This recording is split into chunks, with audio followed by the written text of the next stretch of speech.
Bancos e corretoras têm um grande desafio de antecipar cenários, seja para clientes ou para os próprios negócios. E atualmente aqui no Brasil, este trabalho está ainda mais difícil, com a grande variável, que é o risco político. Eu sou Luciane Miranda e este é o São Paulo Direct, da Ducascop TV, numa parceria com a agência Lapresse. E eu converso agora com José Francisco Lima Gonçalves, que é economista-chefe do Banco Fator.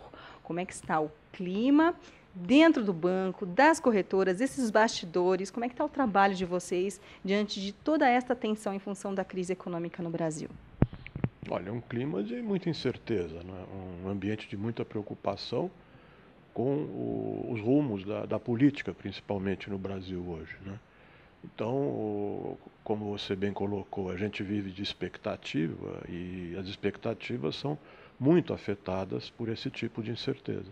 Então, isso cria um ambiente difícil, mas com oportunidade para ser criativo, ser frio, né? Tentar praticar isso e torcer menos e analisar mais. Eu acho que essa que é a oportunidade que a gente está tendo. Fórmulas, cálculos estão valendo atualmente? Os cálculos dos economistas ou realmente o cenário está imprevisível? Vale muito pouco, mas para algumas variáveis ainda funciona. Existem grandes tendências em relação às quais eu acho que há um relativo consenso e que dá para apostar até que a gente consegue acertar. Tem coisa que a gente não consegue acertar, mas se você olhar a expectativa de crescimento da economia, que a gente chama de atividade, né? Quanto o produto vai crescer, como vai andar a indústria, como vai ser o desempenho do varejo, qual vai ser o desempenho do crédito, essas principais variáveis a gente consegue confiar bastante nas expectativas, ou seja, o que a gente enxerga é uma recessão, já estamos numa economia em recessão, uma recessão desse ano em torno de 3% de queda do produto, e para o ano que vem, infelizmente, uma outra recessão, uma queda provavelmente bem menor do que essa, mas uma queda ainda importante. Então, em relação a isso, eu acho que dá para confiar bem nas contas, né?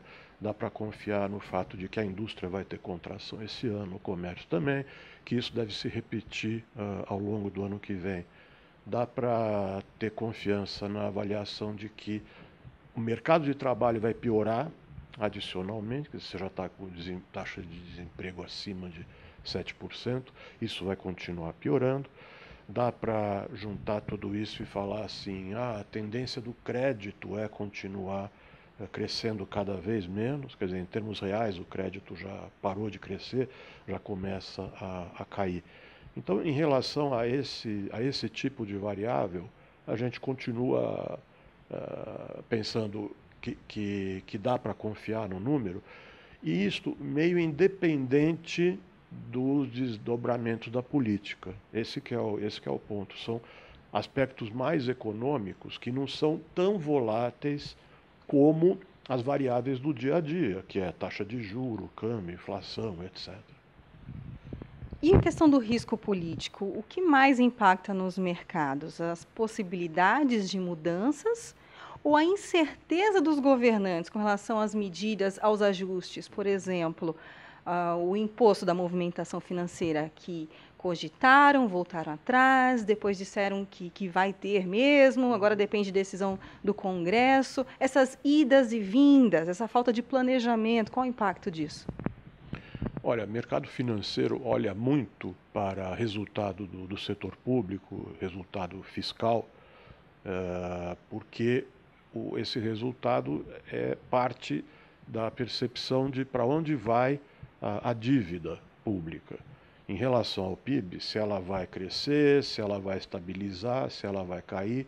Isso é importante porque é um sinal de solvência mesmo do setor público. Se a dívida aumenta muito em relação à capacidade que a economia tem de crescer, a capacidade que o governo tem de pagar os juros dessa dívida, você entra num risco como esse que a agência de rating recentemente teve que considerar e mudar a nossa nota, né? Ou seja, uma desconfiança em relação a para onde vão as contas do governo.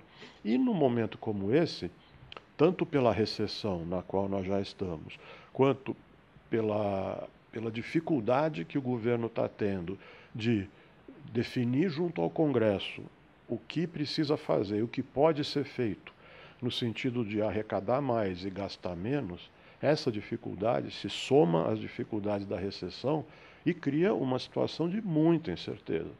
Então, o que dá para dizer é que esse ano provavelmente o governo vai ter um déficit, ou seja, vai ter a sua dívida aumentada em relação ao ano passado. E para o ano seguinte, eu acho que também vai ter, 2016. Ou seja, a gente tem que estar colocando na conta uma trajetória das finanças públicas que não é das mais animadoras. Isso num cenário em que o governo e o Congresso consigam chegar em algum acordo. Ou seja, se não houver esse acordo, acho que o cenário é um pouco pior do que esse que a gente está enxergando. Do lado de arrecadação, você falou de tributar a movimentação financeira. Eu acho que sem um imposto desse tipo, pelo menos por alguns anos, eu acho que não vai ter solução para as contas públicas. Por quê? Porque na recessão, a atividade vai caindo, as empresas vão tendo menos lucro e, portanto, vão pagando menos imposto. Então, a própria recessão já desajusta as coisas. O governo não consegue cortar muitos dos gastos, alguns, inclusive, sobem.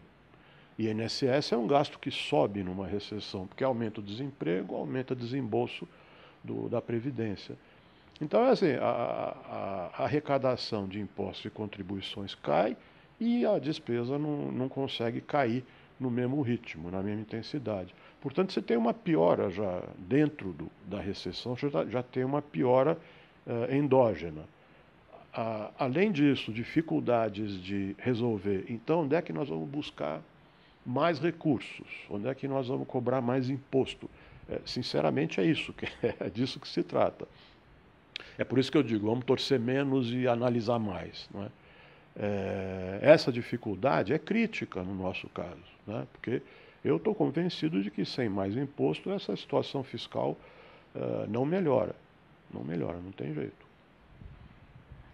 O que falta para um melhor planejamento na nossa economia? A gente vê um exemplo dos Estados Unidos, que passaram por uma crise aguda em 2008 e, mesmo assim, antes de elevar os juros, avisam várias vezes ao mercado.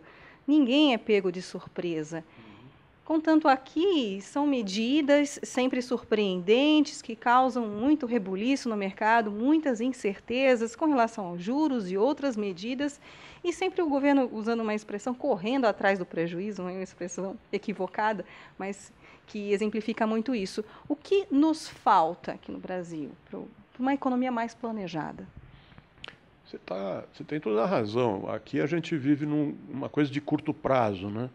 Quando a economia vai bem, a inflação cai, o emprego aumenta, fica todo mundo feliz, e ao invés de pensar para frente, né, quando as coisas vão bem, a gente comemora, acha bom, acha o máximo, a gente se acha legal e tal. Quando o barco vira, aí o curto prazo nos aperta, falta dinheiro, sobra inflação, o emprego piora, os horizontes se encurtam, e a gente descobre que na hora mais difícil a gente teria que fazer tudo correndo, né? Tudo correndo para recuperar o tempo perdido. Essa é uma característica de um país com o perfil do Brasil, que tem ainda uma trajetória importante pela frente de definir algumas coisas, vamos dizer, quase básicas, né? Então, definir isso é definir em relação a governo quem faz o quê. Ou seja, o que o governo federal faz, o que o governo estadual faz, o que o governo municipal faz. Isso significa o quê? Que impostos vão existir. Então, estamos falando da chamada reforma tributária. Esse é um ponto absolutamente essencial, porque quando a gente fala em reforma, é porque existe um consenso a respeito do fato de que tem que mudar tudo. Agora, se você perguntar para mim e para você qual é a reforma que você quer fazer, eu vou dizer uma coisa, você vai dizer outra.